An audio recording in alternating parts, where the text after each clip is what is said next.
Hello everyone, hope you are doing great. আজকের ক্লাসে আমরা পেইসিভ সেন্টেন্স শিখবো, অর্থাৎ স্পোকেন অ্যান্ড রাইটিং এ আপনি পেইসিভের ব্যবহারটা কিভাবে করবেন।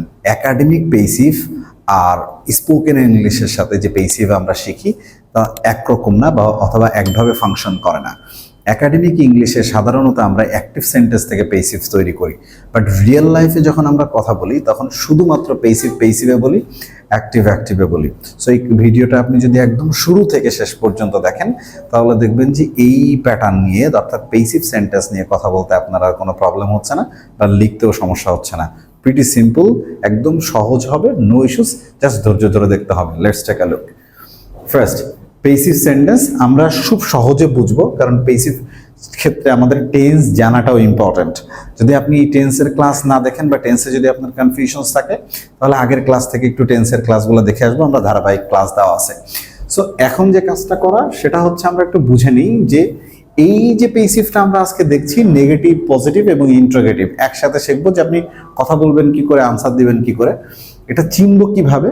সাধারণত বাংলা বাক্যের শেষে হয় শব্দ থাকবে, অর্থাৎ ডাকা হয়, বলা হয়, দেখানো হয়, শোনানো হয়, ইনভাইট করা হয়, আমন্ত্রণ করা হয়, এরকম লাস্টে একটা হয় শব্দ থাকবে।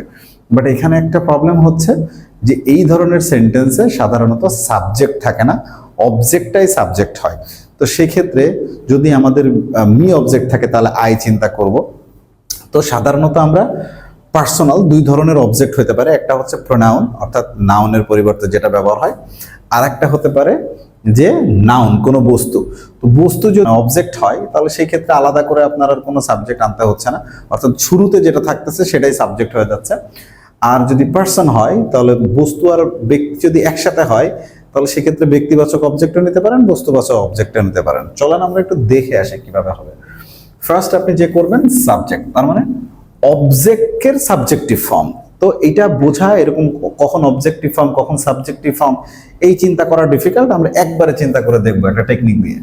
সাথে এম, ইজ, আর, ভার্বের থ্রি, অর্থাৎ ভার্বের পাস্ট পার্টিসিপল ফর্ম। এরপরে আপনার অতিরিক্ত অংশ যেটা থাকে, নাউন, অ্যাডজেক্টিভ, অ্যাডভার্ব, অন্যান্য অংশগুলোকে আমরা বসায় দিতে পারি। রাইট? কিভাবে ফাংশন করে দেখেন। ধরেন আমি বলছি আমাকে ডাকা হয়, তাহলে আমাকে কে ডাকে? আমাকে কে ডাকে? কেউ একজন ডাকে, যেটা সেন্টেন্সে নাই। তাহলে ডাকে কাকে? আমাকে। তো আমাকে ইংলিশ কি? মি এর subjective form I am. Right? তাহলে আম চিন্তা করব। সেম ভাবে ধরেন আমি বললাম যে তাকে গ্রেপ্তার করা হয়, তাহলে তাকে কে গ্রেপ্তার করে? কেউ একজন গ্রেপ্তার করে, সেন্টেন্সে নাই। চিনব কি করে যে তাকে? এই যে তাকে কি, হিম মানে তাকে, সাবজেক্টিভ ফর্ম হি চিন্তা করে নিব। যদি কোনো বস্তুবাচক হয়, যেরকম দেখেন যে বিল্ডিংটি তৈরি করা হয়, তো বিল্ডিংটা কে তৈরি করে? কেউ একজন তৈরি করে, সেন্টেন্সে নাই। যদি আমি বলতাম যে আমি বিল্ডিং তৈরি করি, তাহলে এখানে আমি সাবজেক্ট, বিল্ডিং তৈরি করি বিল্ডিং অবজেক্ট, কিন্তু বলা হচ্ছে বিল্ডিং তৈরি করা হয়, তাহলে কেউ একজন বিল্ডিংটা তৈরি করে, তাহলে বিল্ডিংই এখানে সাবজেক্ট করে নেব, বিল্ডিং ইজ। ওকে? তাহলে সেই ক্ষেত্রে আমরা সবগুলার সাবজেক্টিভ ফর্ম নিলাম, এম, ইজ, আর নিলাম। আমরা অ্যাজ ইউ নো আগের ক্লাসগুলোতে শিখে আসছি, আই এর সাথে এম হয়, উই, ইউ, দে এদের সাথে আর, হি, শি, ইট অর্থাৎ সিঙ্গুলার হলে এদের সাথে ইজ। তাহলে যদি আই এম দিই, ধরেন যে আই এম ভার্বের পাস্ট ফর্ম, তাহলে কি হয়? Past participle form. I am called, I am called মানে আমাকে ডাকা হয়। দেখেন লাস্টে হয় শব্দ আছে। সেম ভাবে আমি যদি এটা দিয়ে করি I am invited, I am invited, I am invited, তার মানে কি আমাকে আমন্ত্রণ করা হয়, আমাকে আমন্ত্রণ করা হয়। সেম ভাবে যদি বলি যে I M arrest, I am arrest আমাকে গ্রেপ্তার করা হয়। অতিরিক্ত ইনফরমেশন আমরা পরে দিব, আগে ছোট ছোট করে সেন্টেন্স শিখবো। সেম কাজ যদি আমরা উই দিয়ে করি, তাহলে উই আর কল্ড আমাদেরকে ডাকা হয়। ইউ দিয়ে করলে ইউ আর কল্ড তোমাকে ডাকা হয়। দে দিয়ে করলে দে আর কল্ড তাকে ডাকা হয়। হি দিয়ে বললে হি ইজ কল্ড, রাইট? তাকে ডাকা হয়। শি ইজ কল্ড, সেম ভাবে মেয়ের ক্ষেত্রে তাকে ডাকা হয়। এই যে জায়গায় যদি আমরা এখন বস্তুবাচক নিয়ে আসি, যেরকম আমি বললাম যে খাবার রান্না করা হয়, তাহলে কি রান্না করা হয়? খাবার। তার মানে ভার্বকে কি বা কাকে দিয়ে প্রশ্ন করে নেবেন, কি রান্না করা হয়? খাবার। তাহলে ফুড যদি একের অধিক হয় তাহলে ফুডস, তাহলে ফুড ইজ কুকড। একের অধিক হলে ফুডস আর কুকড, খাবার রান্না করা হয়। Very simple. ধরেন এখানে আমরা দিলাম পানিশড, তো আমি বললাম যে তাদেরকে শাস্তি দেওয়া হয়। দেওয়া হয় মানে কি, কেউ একজন শাস্তি দেয়, তাহলে এটাকে আমরা ইংলিশে কি করব, তাদেরকে শাস্তি দেওয়া হয়, তাদেরকে দেম মানে তাদের বা তাদেরকে। এখন আমরা এখানে নিয়ে আসবো দে, দে মানে তাদেরকে, এইভাবে চিন্তা করব। তাহলে দে, দের সাথে কি বসে আর, তাহলে দে আর শাস্তি দেওয়া পানিশ, তাহলে দে আর পানিশড, দে আর পানিশড, প্রিটি সিম্পল। এখন আপনি যা খুশি দেখছেন তাই বলতে পারবেন। ধরেন আপনি বললেন মার্কারটি কেনা হয়, তাহলে বলতে পারেন the marker is but, the marker is but. তাদেরকে আমন্ত্রণ করা হয়, দে আর ইনভাইট, দে আর ইনভাইট। তাকে পুরস্কার দেওয়া হয়, তাহলে he is awarded, he is awarded. আমাকে প্রশ্ন করা হয়, I am asked question, I am asked question. Same ভাবে যদি আপনি বলেন যে অস্ট্রেলিয়া থেকে আপেল আমদানি করা হয়, তাহলে কি আমদানি করা হয়, আপেল, আপেল এখানে সাবজেক্ট, তাহলে Apple is imported into Australia. Into কেন দিলাম, কারণ বাইরে থেকে ভিতরে ঢুকলে আমরা ইনটু ব্যবহার করি। Apple is imported into Australia, Apple is imported into Australia. এখন আপনি যদি বলেন যে দুধ থেকে মাখন তৈরি করা হয়, তাহলে কি করবেন, মাখন ইংলিশ কি, বাটার, তাহলে butter is made from milk, butter is made from milk. এখন আমরা দেখেন অতিরিক্ত শব্দ যদি অ্যাড করি, যেরকম আমাকে অফিসে ডাকা হয়, তাহলে I am called from office. তার মানে আগে যেরকম আমরা বাই দিয়ে পেসিভ করতাম, এই ধারণা থেকে বের হয়ে আসবো। তাহলে খুব সিম্পলি কথা বলতে পারবেন, এই কোম্পানিতে 10,000 টাকা ইনভেস্ট করা হয়, তাহলে 10,000 টাকা is invested in this company. So pretty simple, আপনি এরকম করে করতে পারবেন।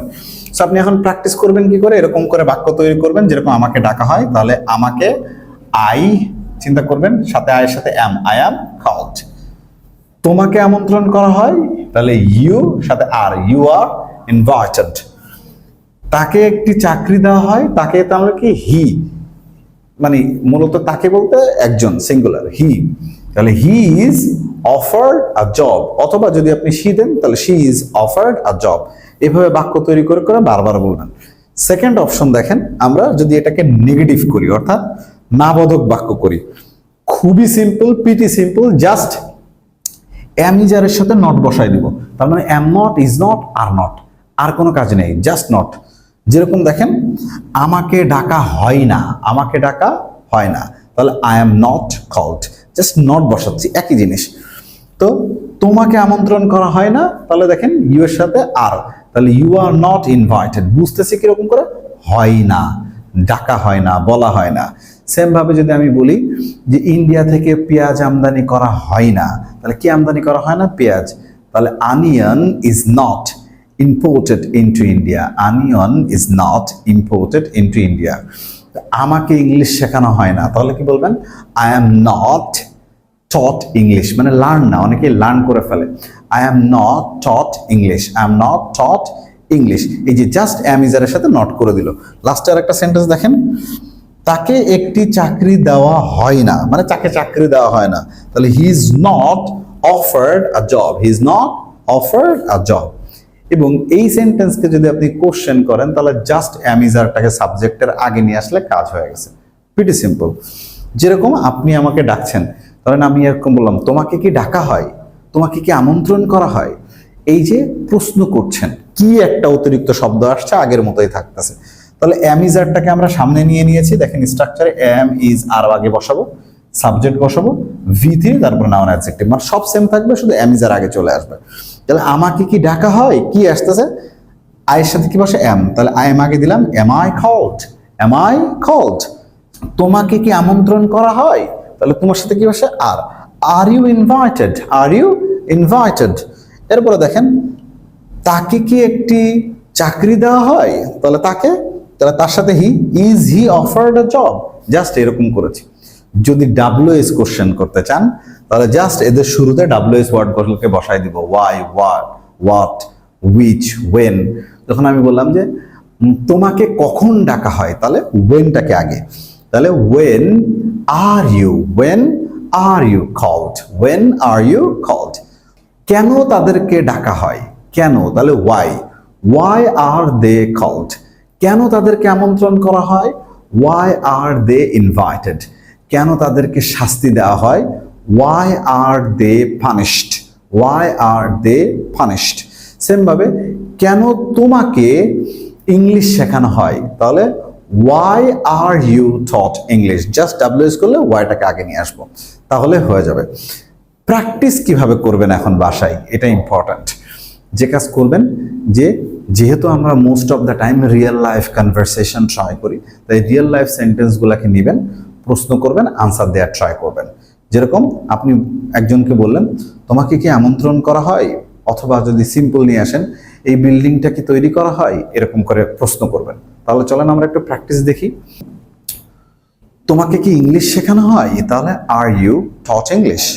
নিজেই আবার আনসার দেন, হ্যাঁ আমাকে ইংলিশ শেখানো হয়। Yes I am taught English. না, আমাকে ইংলিশ শেখানো হয় না। No I am not taught English. তোমার বাসায় কি খাবার রান্না হয়? তাহলে কি রান্না হয়? খাবার, ফুড, অথবা মিল আমরা বলতে পারি। তাহলে দেখেন মিলের আগে আমরা কি বসাই? ইজ। তাহলে বলতে পারি is meal cooked at your home? Is meal cooked at your home? আপনি বললেন হ্যাঁ আমার বাসায় খাবার রান্না করা হয়। তাহলে yes meal is cooked at my home. না, আমার বাসায় খাবার রান্না করা হয় না। No meal is not cooked at my home. Short form করতে পারেন isn't cooked at my home, তাহলে আরো সুন্দর লাগে। কেন তোমাদেরকে আমন্ত্রণ করা হয়? তাহলে আপনি why are you invited? Why are you invited? এটাকে যদি আপনি নেগেটিভ করে ফেলেন, কেন তোমাকে আমন্ত্রণ করা হয় না? Why aren't you invited? এইভাবেও আমরা প্র্যাকটিস করা ট্রাই করবো, অর্থাৎ নিজেই প্রশ্ন করবেন, নিজেই আনসার দিবেন। Clear? So hope you have understood. If you have any confusions, so you can ask in the comment box or you can call us to get the solutions. No problems, right? Hope so you have enjoyed, and try to share and like and subscribe the channel if you are, that means, benefited. Thank you very much for watching.